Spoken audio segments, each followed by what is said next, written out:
নমস্কার বন্ধুরা, আমিও বাঙালি রান্নাঘরে সবাইকে স্বাগত জানাচ্ছি। আবার একটা রেসিপি আপনাদের মাঝখানে শেয়ার করতে চলেছি, সেটা হলো সজনে ডাঁটা আর পেঁপে দিয়ে মসুর ডাল রান্না।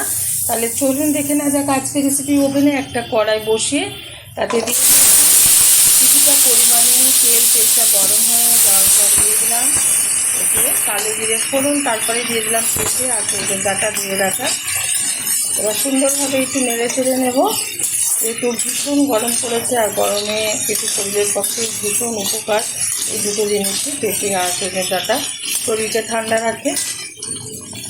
এখন একটু নেড়ে চেড়ে নেব। সুন্দরভাবে নেড়ে চেড়ে নিয়েছি বেশ কিছুক্ষণ সময় ধরে। দিয়ে দিচ্ছি সামান্য পরিমাণে একটু চিনি, যাদের চিনিটা অপছন্দ তারা ব্যবহার করবেন না, কারণ যেহেতু পেঁপে আর ডাঁটা আছে সেই কারণে একটু পাঞ্চে ভাব আসবে ডাল থেকে, আর তার জন্য আমি একটু চিনি ব্যবহার করলাম। যাদের ডায়াবেটিস আছে বা পছন্দ করে না মিষ্টি জাতীয় কোনো জিনিস, তারা দেবেন না। আগে থেকে কিন্তু মুসুর ডালটা ভালো করে ধুয়ে পরিষ্কার করে নিয়ে প্রেসারে পরিমাণ মতো জল আর একটু হলুদ দিয়ে সিদ্ধ করে নিয়েছি। আর একটু সিদ্ধ হয়ে যাওয়ার পর প্রেসারের মুখটা খুলে দিয়ে, ঠান্ডা হয়ে যাওয়ার পর খুলে দিয়ে সেটা ডালের ঘুটনি দিয়ে একটু ঘুটে দিয়েছি, যাতে ডালটা ঘনত্বটা হয়। অনেকে জানে না, অনেকে কিন্তু এমনি ডাল রান্না করে থাকে না ঘুটে দিলে ডালটা ঘুটনি দিয়ে বেশি ভালো হয়। দিয়ে দিচ্ছি স্বাদ মতো লবণ,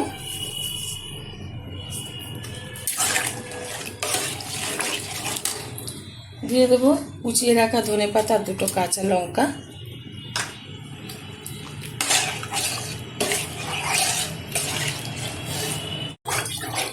ভালো করে ডালটা ফুটিয়ে নিতে হবে। যত সুন্দরভাবে ডালটা ফোটানো হবে ততই কিন্তু টেস্টফুল হবে। আমার এই রেসিপি যদি আপনাদের ভালো লেগে থাকে চ্যানেলটিকে সাবস্ক্রাইব করে দেবেন, আর অবশ্যই এরকমভাবে বাড়িতে একবার বানিয়ে খেয়ে দেখবেন।